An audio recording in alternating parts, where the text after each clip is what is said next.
বহুত দিনৰ পৰা একো এটা বস্তু মই লাভ পোৱা নাই অ। কোনেও একো এটা মন্দিৰত দান নিদিয়াহি হ'ল। हे प्रभु, हे हरि राम जगन्नाथ प्रेमानंद, ये क्या हो गया?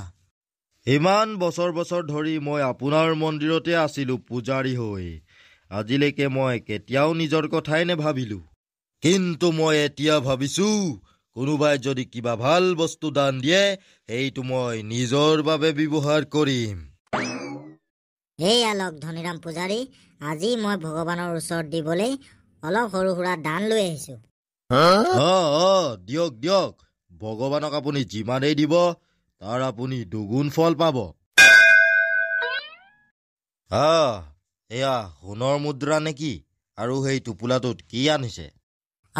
সোণৰ মুদ্ৰাই হয়, আৰু সেই টোপোলাটোতো কিবা সোণৰ বস্তুৱে আছে। বহুত দিনৰ মূৰত ভগৱানৰ চৰণত দান দি থৈ যাওঁহি বুলি ভাবি পিনি আহিলো আকৌ। হয় নেকি? দিয়ক দিয়ক, কাইলৈ পৰহিলৈ আপুনি ইয়াৰ দুগুণ টকা লাভ কৰিব পাৰিব। ঠিক আছে ধনীৰাম পূজাৰী, মই এতিয়া যাওঁ। আপুনি এই সোণৰ মুদ্ৰাখিনি ভগৱানৰ দান পত্ৰত থৈ দিব। নিশ্চয় নিশ্চয়। আৰে ৱাহ ৱাহ, ইমানখিনি ধন! যদি মই এইখিনি ধন পাই যাওঁ তেতিয়া মজাই হৈ যাব। গোটেই জীৱনটো মই এই মন্দিৰটোৰ পূজাৰী হৈ থাকিব নালাগে তেতিয়া মই। এইটোৱে মজা চান্স। কোনেও নেদেখা সময়তে সোনকালে ধন টোপোলাখিনি বান্ধি লওঁ, তাৰপিছত ঘৰলৈ যাওঁ।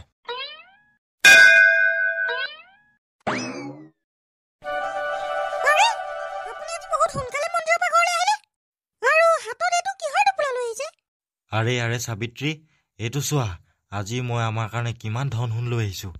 আৰু এতিয়া চাবা সাবিত্ৰী, আমি কি ধুনীয়াকে আমাৰ নিজৰ জীৱন চলাই আনিব পাৰিম। চোৱা চোৱা, তুমিয়ে চোৱাচোন কিমানখিনি ইয়াত ধন আছে, দেখিলা? দেখিলা নহয়? এতিয়া ব'লা ব'লা, আৰু আমি ইয়াত বেছি দেৰি থাকিব নোৱাৰো, আমি বেলেগ জেগালৈ যাওঁগে।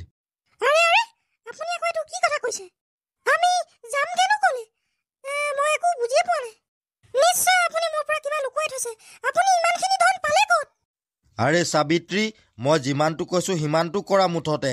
ইয়াৰ পৰা যাওঁ ব'লা। হ'ব তেনেহলে।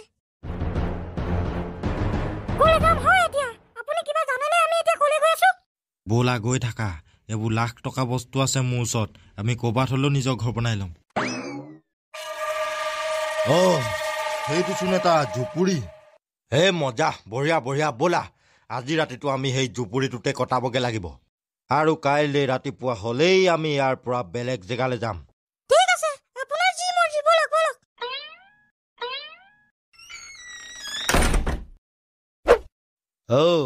এই জুপুৰিটোৰ ভিতৰতচোন জুই জ্বলিয়ে আছে। আৰু আনফালে সেয়া আকৌ কিহৰ হাড়? জীৱ জন্তুৰ হাড় চাগে।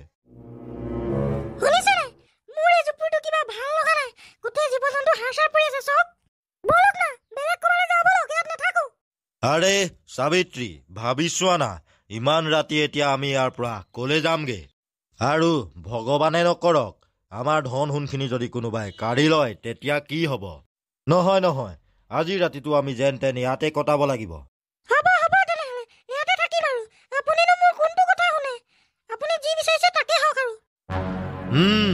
এতিয়া অলপ খোৱাৰ ব্যৱস্থা কৰা। হ'ব দিয়া সাবিত্ৰী, এতিয়া ইয়াতে অলপ আৰাম কৰি লোৱা, ৰাতি পুৱাবই। আৰু তেতিয়াই হঠাতে সেই হাবিখনৰ ফালৰ পৰা সেই জুপুৰিটোলৈ এটা দৈত্য দানৱ আহে। আৰু সেই দানৱটোৰ মুখত এটা জন্তুৰ ঠেং থাকে, যোনটো সি মুখত কামুৰি আনে। আজি পেট ভৰাই মাংস খাবলৈ পালো, আজি মোৰ পেট ভৰি গ'ল। আৰু তেতিয়াই হঠাতে সেই দানৱটোৱে ধনীৰামে শুই থকা শব্দ শুনিবলৈ পালে। আৰে ইয়াত আকৌ কোন আছে? মোৰ জুপুৰিটোৰ ভিতৰত কোনে ৰাগ বজাই আছে?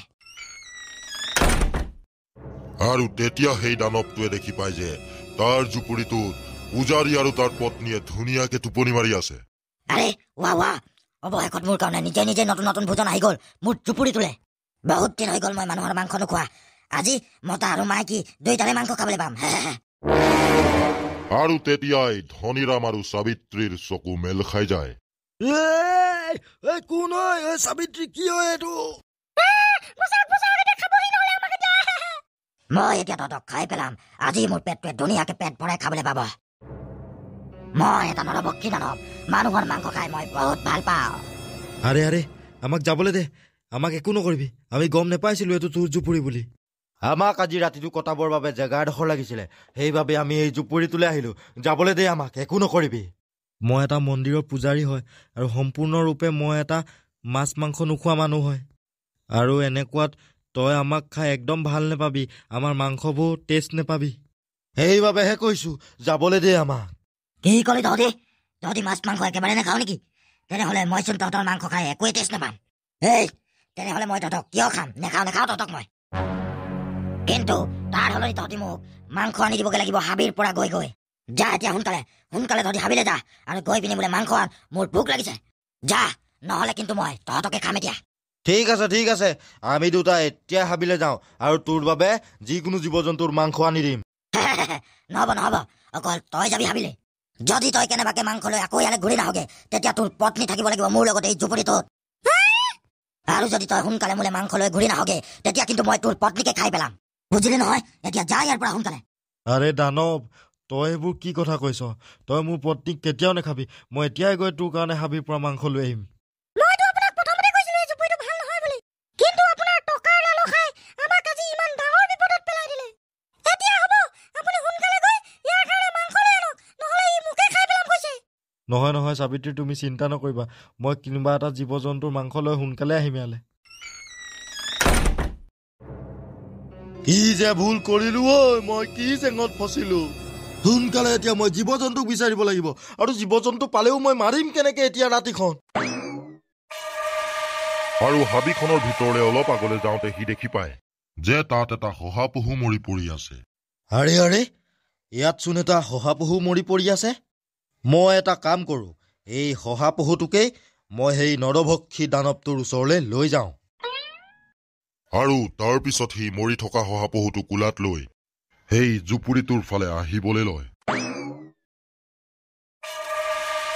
আৰু তাৰ পিছত ধনীৰাম পূজাৰী সেই জুপুৰিটোৰ ওচৰ পায়হি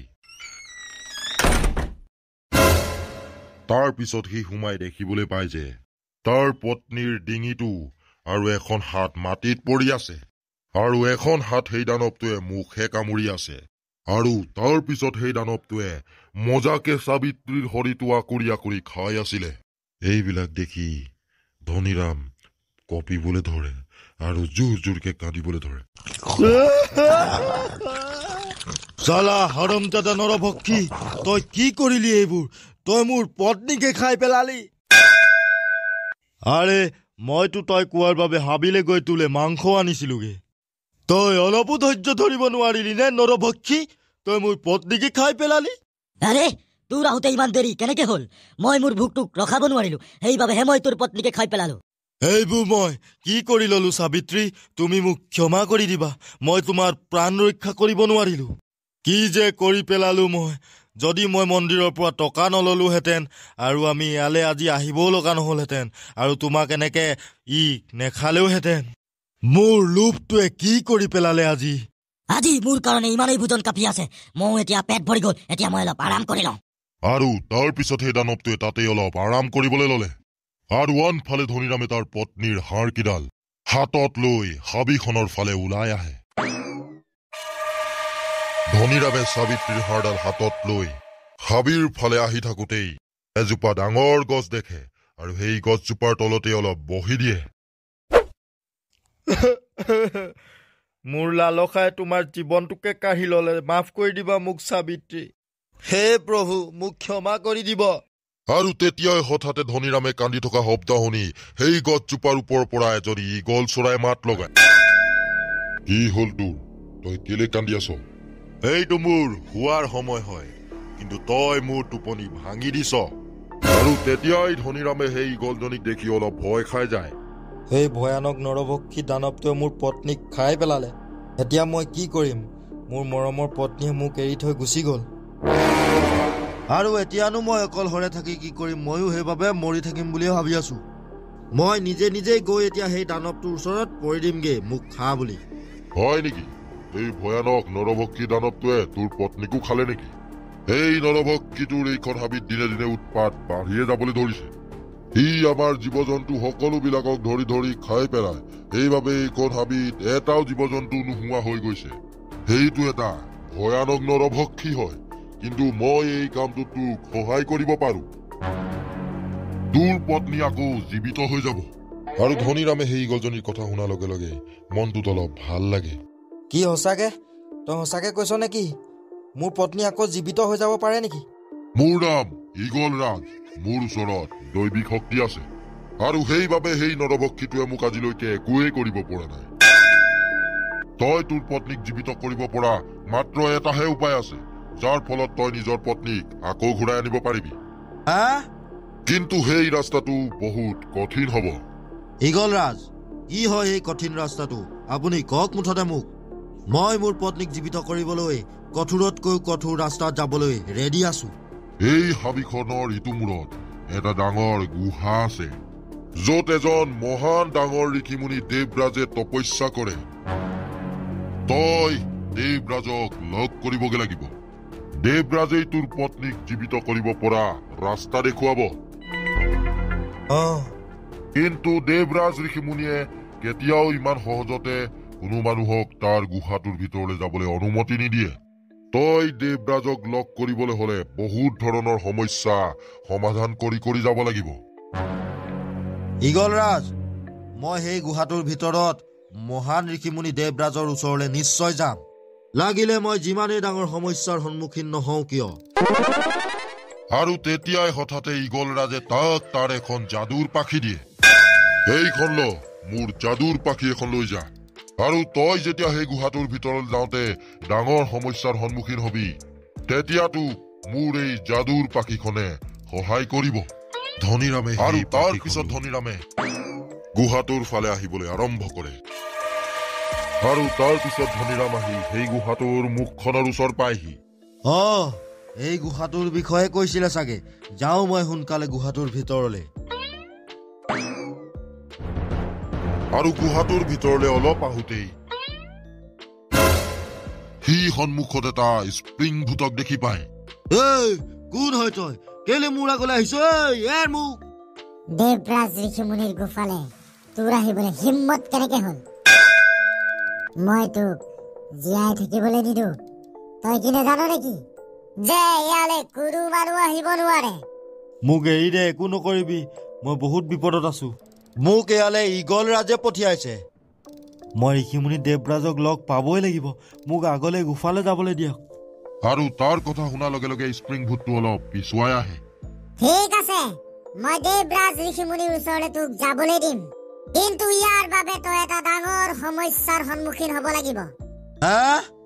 মই তোক এই গুহাটোৰ ভিতৰলৈ যোৱা দুটা পথ দেখুৱাম, আৰু তই তোৰ নিজৰ বুদ্ধিৰে কোনটো ৰাস্তাই দেৱৰাজৰ ফালে যায় তই বাচিব লাগিব।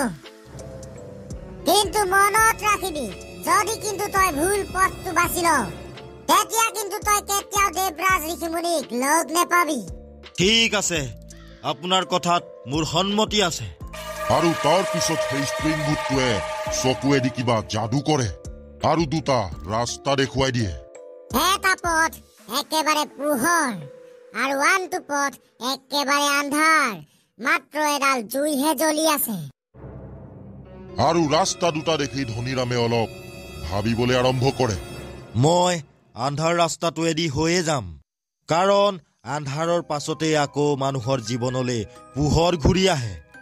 আৰু মই মোৰ জীৱনটো পোহৰ কৰিবলৈ হলে মই নিজৰ পত্নীক জীয়াই তুলিবই লাগিব। মই মহান ঋষিমুনি দেৱৰাজক এই আন্ধাৰৰ পথটোৱেদি গলেই পামগে।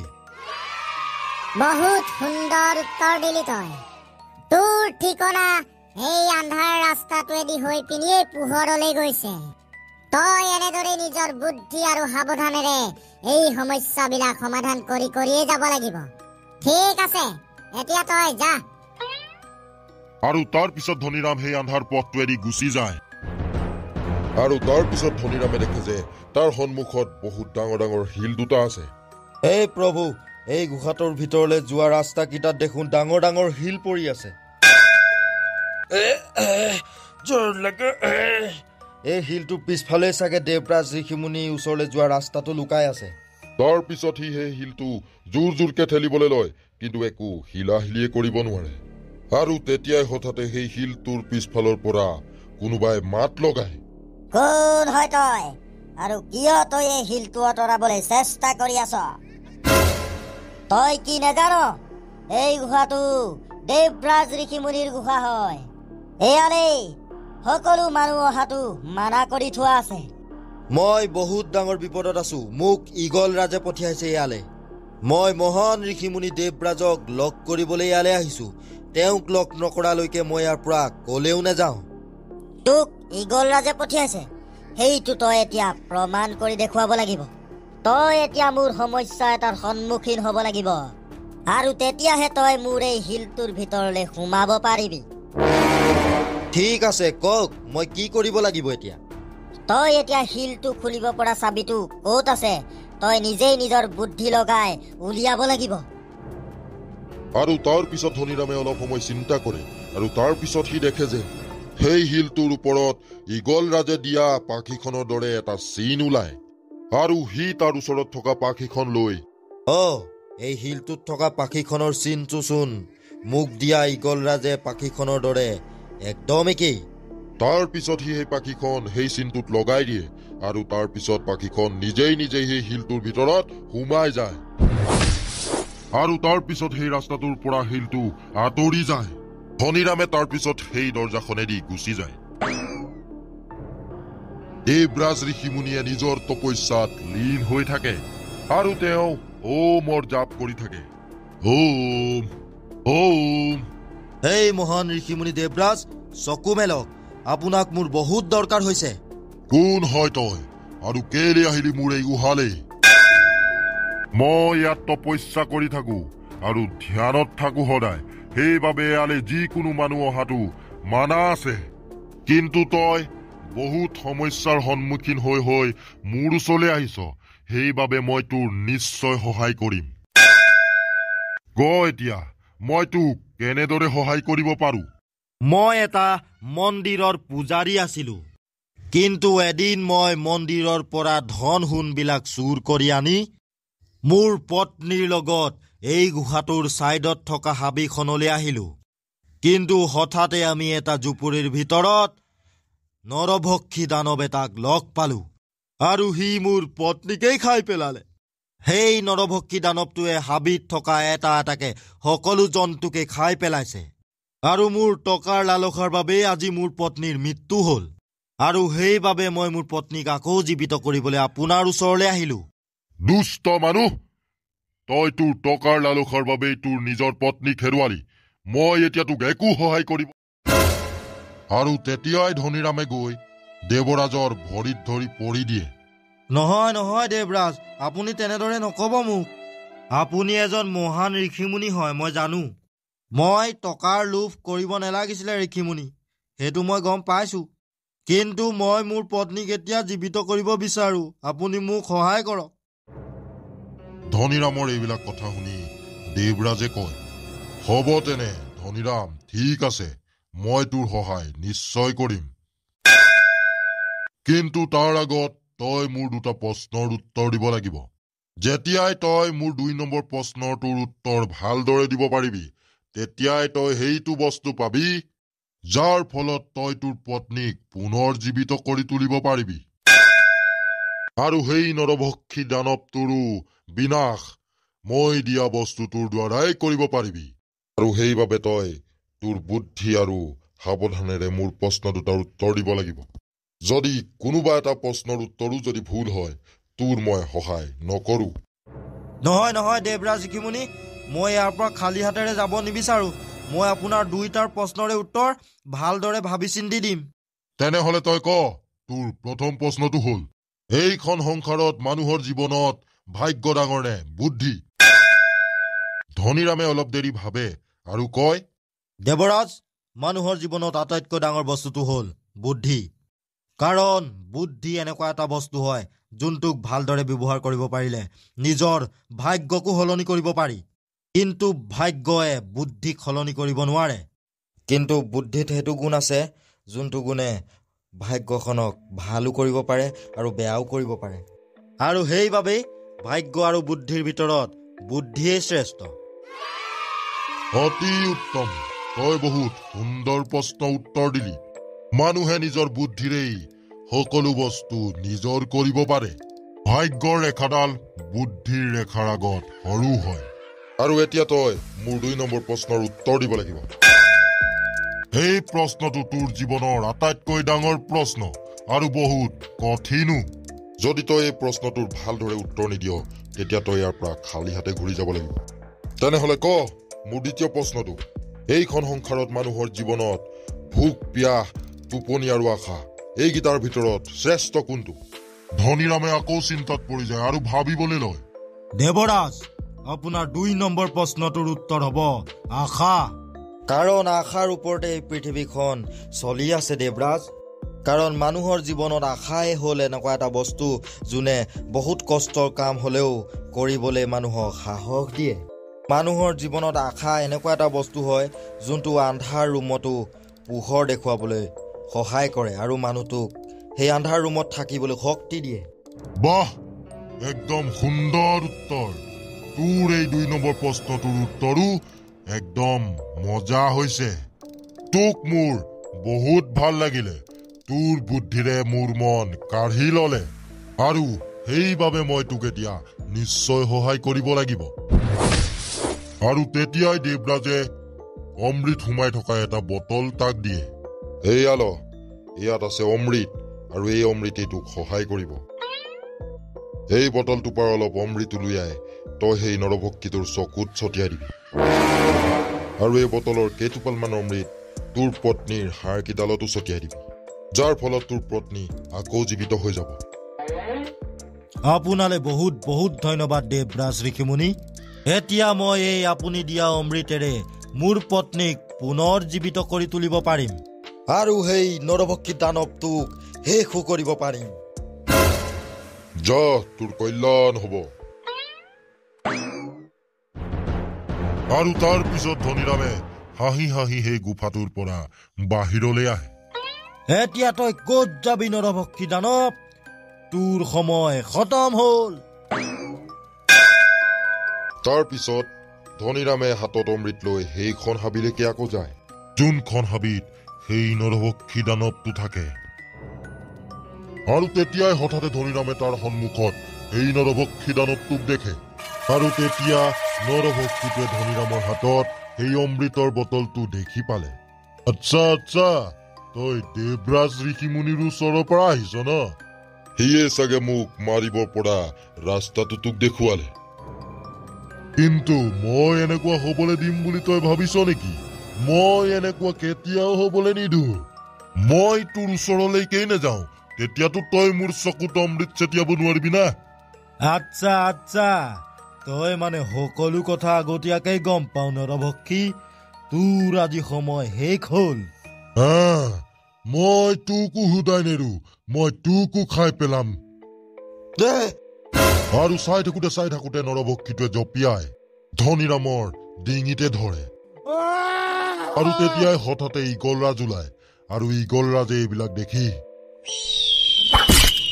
নৰভক্ষীটোৰ পিঠিত জোৰকে ঢকা মাৰে আৰু তাৰ পিছত নৰভক্ষীটোৱে লগালগ ধনীৰামৰ ডিঙিটো এৰি দিয়ে এইটো তই কিন্তু ভাল কাম নকৰিলি ঈগলৰাজ মই তোকো হুদাই নেৰো আজি মই আৰু বেলেগ চিকাৰ নিবিচাৰোগে আজি মই তহঁত দুটাক ধৰি খায়ে মোৰ পেট ভৰাম আৰু তেতিয়াই হঠাতে ধনীৰামে অমৃতৰ বটলটো লৈ নৰভক্ষীটোৰ চকুলৈ অমৃত ছটিয়াই দিলে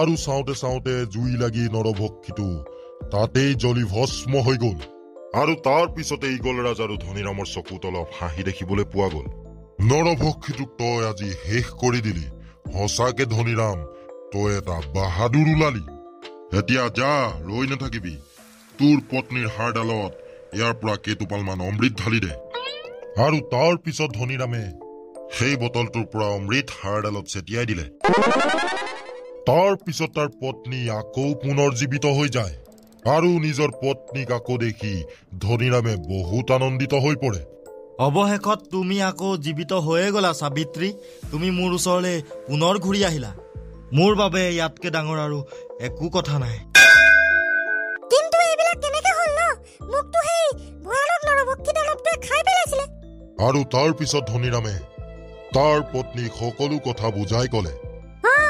আপুনিতো সঁচাকৈ এজন বহুত ডাঙৰ বাহাদুৰ মানুহ ওলালে। আপুনি লোভত পৰি যি কৰ্ম কৰিছিলে সেই কৰ্মৰ ফলাফল আপুনি এইটো ৰূপতে পালে। আপোনাৰ টকাৰ লোভে মোক মাৰিয়ে পেলাইছিলে, দেখিলেনে? কিন্তু আপোনাৰ মোক পুনৰ জীৱিত কৰিব পৰা ইচ্ছা থকাৰ বাবে মই আকৌ আপোনাৰ ওচৰলৈ ঘূৰি আহিলো। আৰু আজিৰ পৰা কিন্তু আপুনি কেতিয়াও টকাৰ লোভত নপৰিব দেই।